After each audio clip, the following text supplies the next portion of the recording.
Magandang buntag everyone. Day 4 na natin at ang ganda ng sikat ng araw ngayong umaga. Alas 7:30 na at hindi masyadong mainit. So very good. Ito yung klase ng mga araw na gusto ko munang tumira sa bukid. Ang sarap kung gising ng ganitong klaseng panahon tas nasa bukid ka. Sobrang tahimik. Tapos yung breakfast mo, adobo, tinulang manok. Ay, gutom lang pala. Gutom lang pala ako, guys. Malapit pa akong di magising kasi kanina nag-breastfeed ako ng around 5-6 a.m. and nakatulog ako ulit. Nakalimutan ko na yung oras.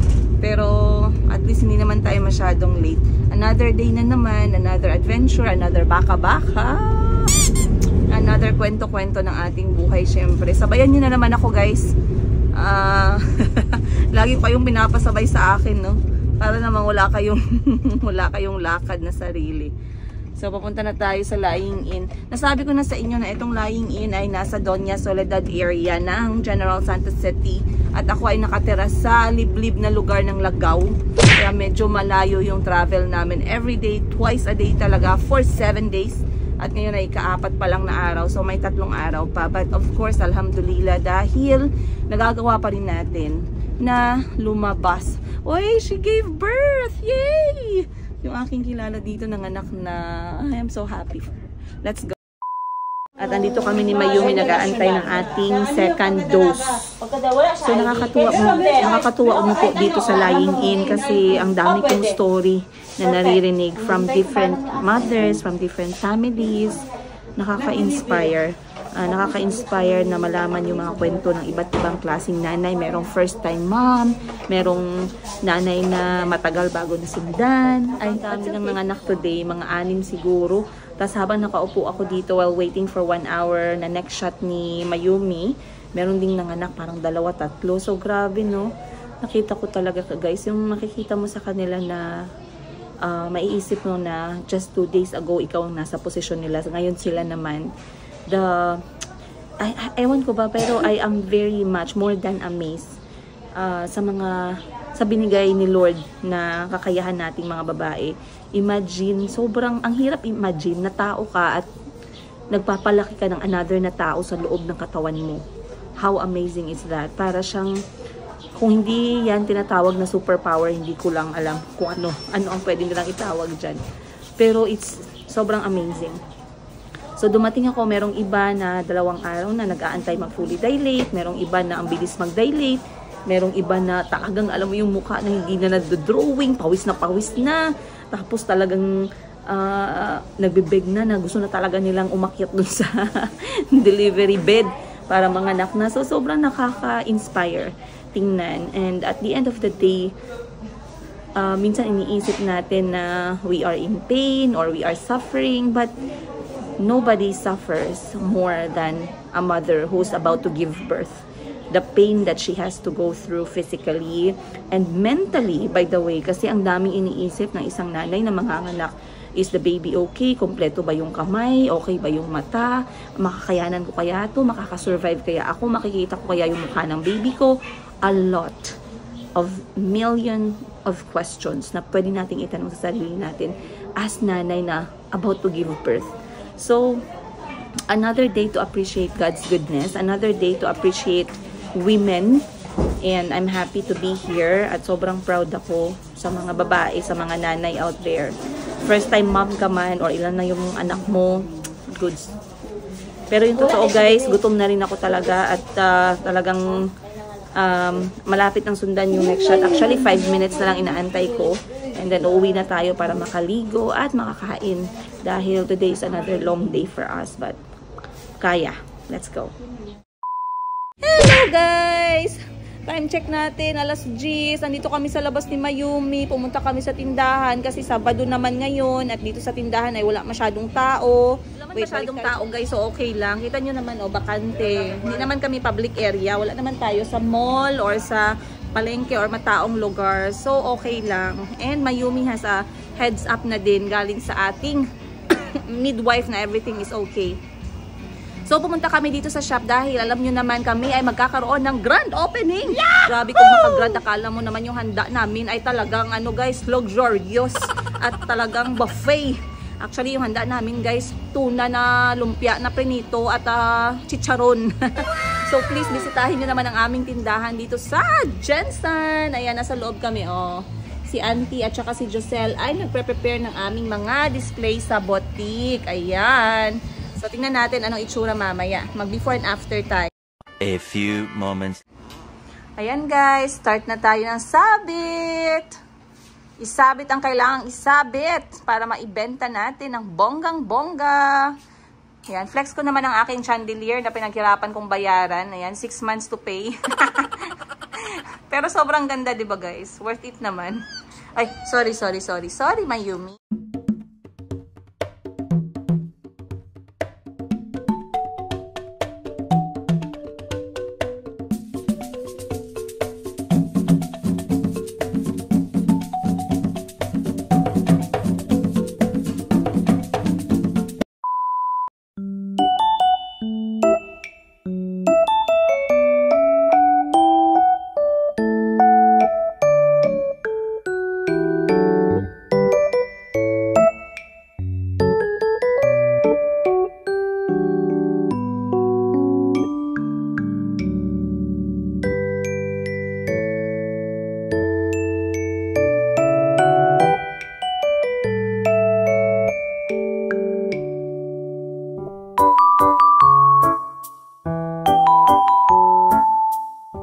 Eternity later. Then guys, alas 2 na ng hapon at andito pa rin kami sa Mayumi. Pero, oh, 'di ba? Alam ko na anong itatawag ko sa inyo guys kapag nagla-live selling tayo. Hello, Mayumi! So, mga ka-Mayumi!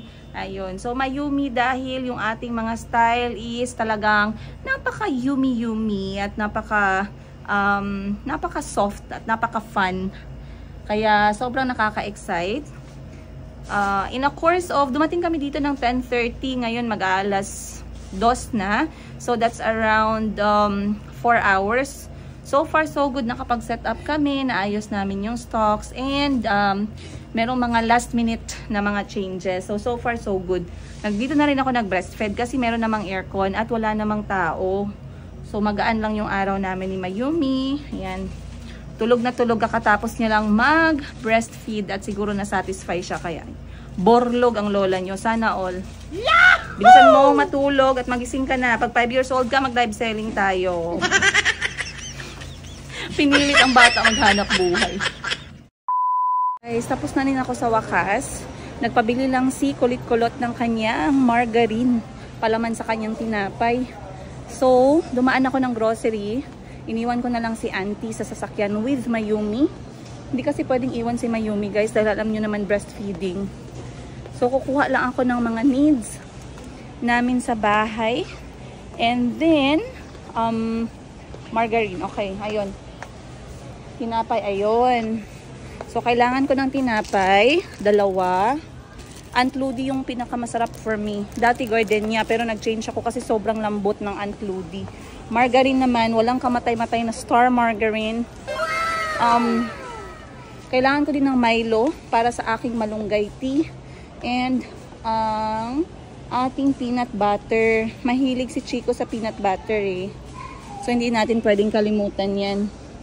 Eto, masarap tong Best Food. Meron din namang Skippy, pero mas mahal siya. Etong Best Food masarap. Eto, okay pala to kasi malaki na siya. Kaso iniiwasan ko kasi yung malaki guys. Dahil last time bumili ako ng malaki. Parang na-expire. Para siyang expired. So meron tayong option. Mas mahal pala yung JIF oh. Meron din ganito. So pwede na itong ganito guys oh. Best Foods. Kaso maliit siya. Milo. So basically masaya ako dahil ang goal ko ngayon ay ma-set up yung aking tindahan. At talaga namang na-set up ko na siya. Asan bang Milo? Ayun. Na-set up na yung tindahan. So masaya ako. Meron na lang konting bagay na pwede ko nang gawin sa Monday morning para sa ating opening. So, Milo. So good news. Sumasakit na talaga yung aking dibdib guys. Mas masakit pa tong dibdib na to kaysa nung nalaman ko na niloloko ako ng asawa ko. Correction, ex-husband. So, masakit na siya. Ibig sabihin, puno na siya ng gatas at ready na siyang sumabog anytime. Kaya masaya ako kasi ito talaga ang gusto kong gawin kay Mayumi dahil mas madali at mas nakakagaan sa pakiramdam ang breastfed. Alright guys, andito na ako sa aking bahay. Sobrang excited ko guys kasi nakita ko may mga damo tayo dito. Pero this time hindi na siya damong ligaw guys. Damo na invited ko sa bahay ko. Yahoo! Diba kasi pag damong ligaw, yung hindi mo invited tapos pinipilit, isiksik yung sarili sa bahay mo. Iba yun. Ito talaga invited ko at talagang pinagtrabahuan ko ng husto para malagyan ko ng budget. So ayan na siya guys. Oh. Excited ang lola nyo. Excited ko makaupo dyan, magmerienda ng saging, makichika-chika at magmaritesan sa mga kapatid ko. Diba ang ganda? Tapos dito sa puno guys, magpalagay ako dito ng solar light para maganda yung effect niya sa gabi. Sana all may pabato-bato tayo. So, ang ganda. I ended my day na masaya kasi yung mga plano kong gawin ngayong araw ay at least nagawa ko na. Meron tayong pabato-bato. So, ang instruction daw para mabuhay na maganda itong ating Bermuda grass, kailangan natin siyang diligan morning. Para lang yung babae, guys. Pag diniligan mo at never ka naging absent sa pagdidilig-dilig, talagang tutubo, magbo-bloom, gaganda. Pero pag hinayaan mo at natuyot, wala talaga, guys. Sayang lang ang pera mo, sayang investment mo. So, ayan na, maganda inviting. So yun lang, sinilip ko lang bahay ko kasi gusto ko siya makita. And then, para ma-inspire ako magbayad, kasi alam niyo naman, mga ano pa yan dyan, mga hanging bills, mga utang bells. So para ma-inspire tayo magbayad, puntahan naman natin. So hindi pa sila tapos, nang gagawa pa sila ng pathway on that side, as you can see. Pero matatapos na daw sila today. Ang trabaho na lang na natira sa akin is didiligan dapat every single day para mabilis yung pag-grow ng Bermuda at talagang mag-spread siya ng napakaganda. Bumili na rin ako ng table guys. Advance ako kasi gusto ko may table tsaka upuan doon. Ayan. So yun lang. Let's go. And kailangan ko na umuwi sa bahay at meron mong check up si Kulot. Tara. Uwi na ako ng bahay. At nabigay ko na ng pasalubong si Kulit at Kulot at si Chico. Kasi hindi ko ba alam, natutuwa ako at parang every time na lumalabas ako dapat meron akong maliit na something. So ngayon, pabayad na ako sa counter. Nakita ko kanina yung parang maliit na sweets. Lollipop. Maliit lang, ganito lang kalaki. Yeah, because you already ate the top. It's okay. Tapos meron siyang whistle. Ang dami kong gutom guys. Kain tayo.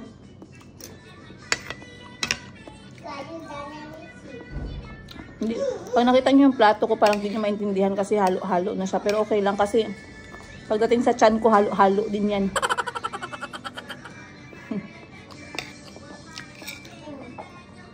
Ewan ko ba? Pag uwi namin ng Uganda, sobra yung craving ko sa ampalaya.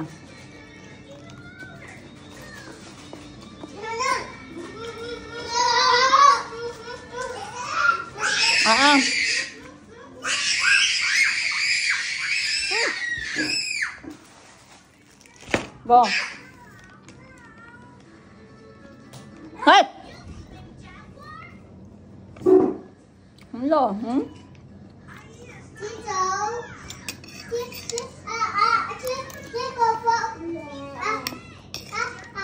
Years later. Alam niyo kung saan pinakamasarap kumain, yung tapos ka ng mga anak.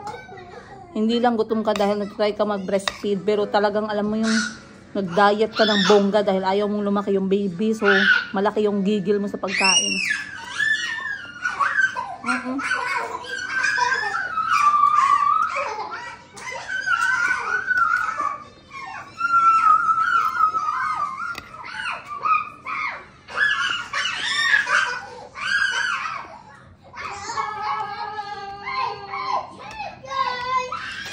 Ulo ng bangus.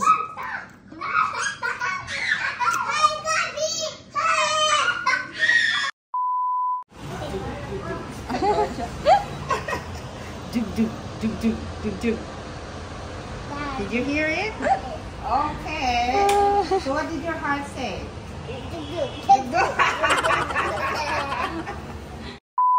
Go. Mama,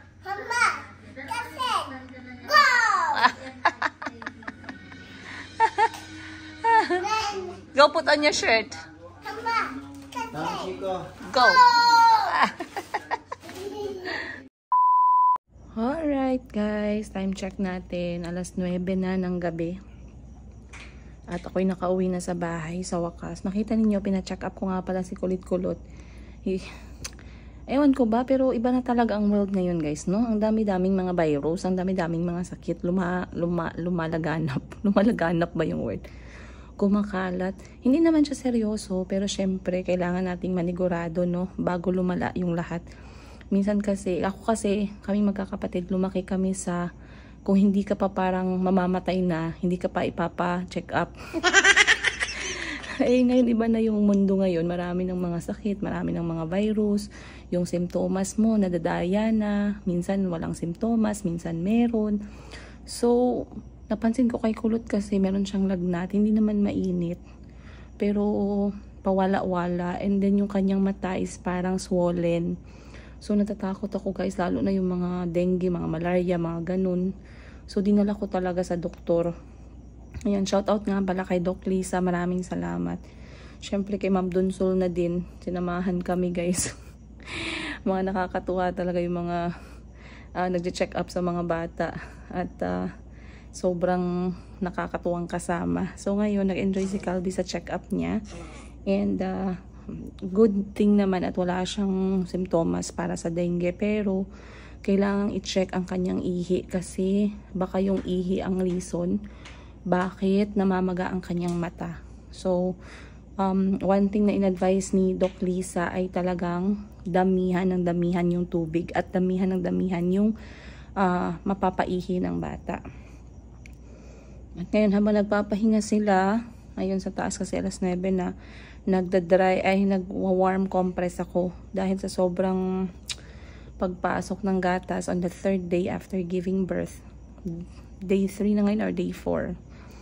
Nagkaroon ng engorgement or yung parang matigas na pag-build up ng gatas. Kaya nag-warm compress ako para medyo mais yung sakit.